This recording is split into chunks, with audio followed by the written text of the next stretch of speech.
هذه هي الجولة الآن التي حدثت منذ دقائق قليلة. زي ما حضراتكم شايفين طبعا أول نظرة على المتحف المصري للعالم.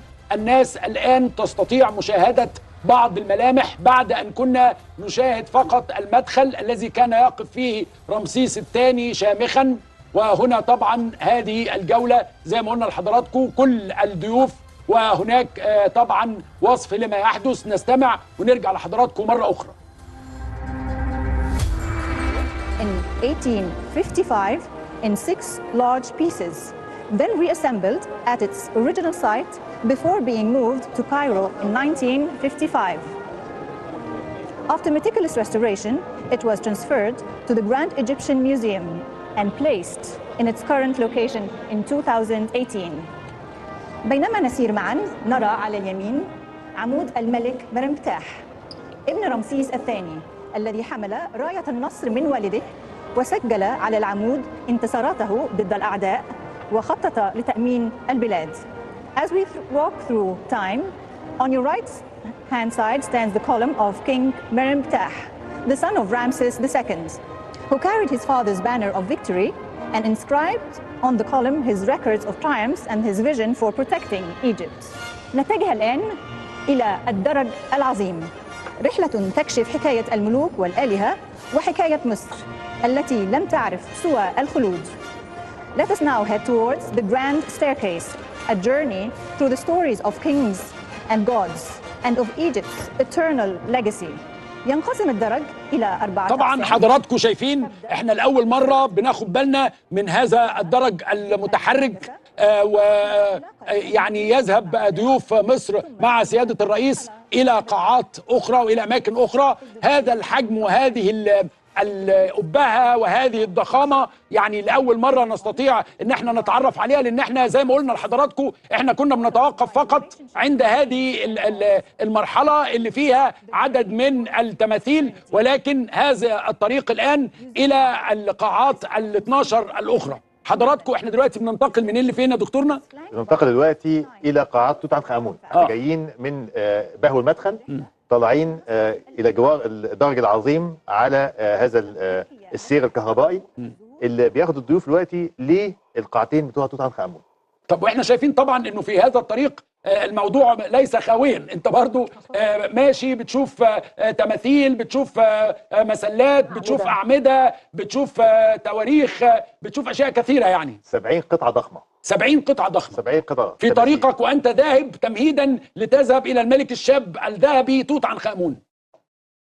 زي ما قلنا لحضراتكم هذه الآن المشاهد الأولى للمتحف من الداخل. حضرتك تقدر ترى هذا الطريق الذي يوصل إلى قاعة توت عنخ آمون. هذه القاعة توازي متحف يعني لحالها، نتحدث عن أكثر من 5000 قطعة لأول مرة يتم عرضها جميعا، فطبعا شيء مبهر وستكون يعني مثار إعجاب العالم وجاذبة لكل سياح مصر. يعني أي سايح عندما يصل زي ما كان الدكتور زاهي حواس وهو متحيزا إلى الملك الشاب طبعا والدكتورة طبعا متحيزة أيضا إلى الملك الشاب، وكلنا متحيزين. ولكن اتفضل يا فندم احنا رايحين، اتفضل وليد، بعد كده رايحين فين؟ هو دلوقتي اخر الدرج ده حاجه من الاثنين، يا اما هيخشوا الجزء الشمالي وهو ده الجزء اللي فيه المتحف وال12 قاعه، يا اما هيتجهوا الى اليمين ويخشوا الجزئيه بتاعت الملك توت عنخ آمون. عندي احساس ان هم هيخشوا توت عنخ آمون الاول. هو توت عنخ آمون ما فيش حد وطأت قدمه جوه الا الساده الاثريين والدكاتره والمرممين. دي لاول مره نظره يعني مقربه شويه الى هذا المكان. هي رساله استاذ عمرو دلوقتي دي هنا في رساله ثانيه خالص كمان، ان قاده العالم يعني بياخدوا التور مع رئيس مصر. ده شيء عظيم طبعا. يعني ده برضه زي ما انا قلت حضرتك ان شاء الله هنعيش عليه حبه حلوين، لانه كل واحد من دول الميديا في بلاده بتتكلم على انه رئيسه ممثله خد تور. ده ايه التابوت اللي نايم ده اللي احنا شايفينه الجرانيت ده الكبير قدام؟ هيرجع تاني دلوقتي. ده ايه التوابيت دي؟ ده تابوت أميرة آمون إردس. آمون إردس من العصر المتأخر، وهو واخد من فوق شكلها وكأنه تمثال منحوت. الآن جولة لحضراتكم كل المشاهدين لنا في مصر وفي العالم العربي في هذه التغطية الخاصة ترى المتحف لأول مرة.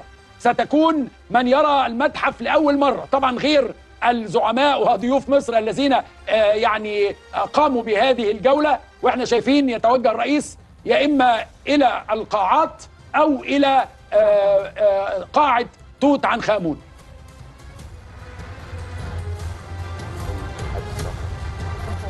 ويبدو أن توقعنا سليم، يذهبون الآن أولا إلى قاعة توت عنخ آمون ويدخل الرئيس. اتفضل يا فندم. نحن نرى الآن القناع. اتفضل يا دكتور. القناع لأول مرة ما يبقاش قطعة لوحدها، ولكن جزء من الموكب الجنزي بتاع الملك توت عنخ آمون. وبنلاحظ ان القناع المرة دي أعلى شوية. احنا عملنا مؤتمر مخصوص في متحف مصر الكبير عشان ناخد رأي العالم كله، هل نخليه في نفس الارتفاع زي ما كان في التحرير ولا نرفعه شوية، عشان لما يكون في تكدس سائحين حواليه يبقى هو عالي والسائح وهو جاي من بعيد يقدر يشوفه. فبالتالي كده احنا خليناه في إتاحة أكتر للسائحين. واحنا شايفين اهو، يعني يمكن ملك اسبانيا ما شاء الله طويل، فهو الوحيد اللي نظره في مستوى نظر القناع بتاع توت عنخ آمون. فدي في الحقيقه خلت دلوقتي العدد ده كله من الضيوف واقف قدام القناع وشايفه. زمان ما كانش هينفع يحصل كده. احنا شايفين طبعا حاله الانبهار بالقناع.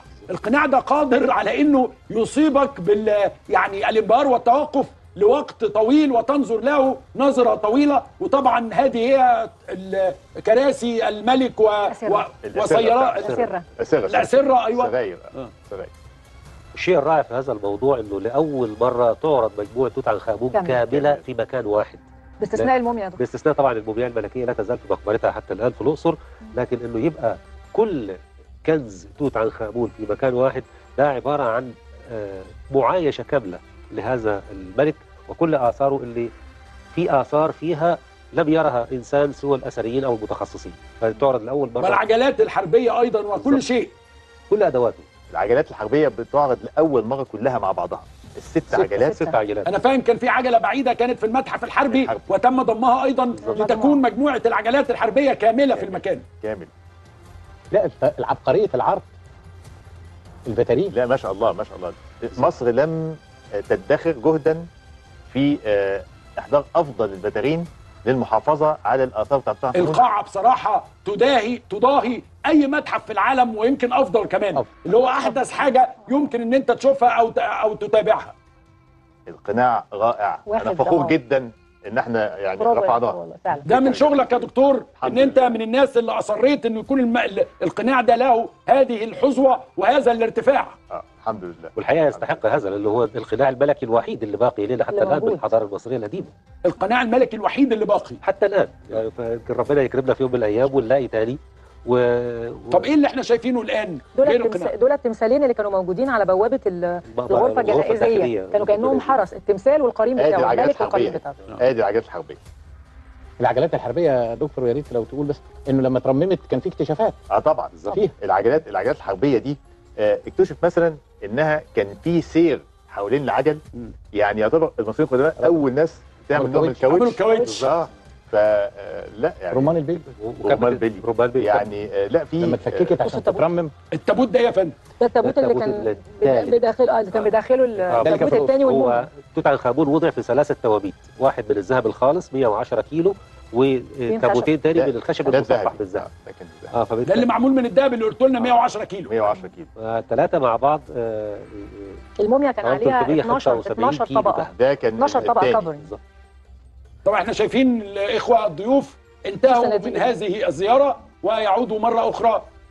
المقاصير المذهبه 4 مقاصير. يا استاذ عمرو، الابهار في ان انت قدرت ترمم الاثار دي وترجعها لاحسن حال.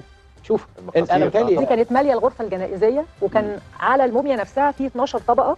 يقال ان هم بيرمزوا ل 12 ساعه بتوع الليل اللي بعدهم هيتم الاستيقاظ. احنا الحمد لله لحقنا نعرض لحضراتكم هذه الجوله بعد ان وصلت الينا، وزي ما حضراتكم شفتوا جوله يعني تضمنت زياره للجناح العظيم للملك العظيم توت عنخ آمون، شيء مبهر جدا.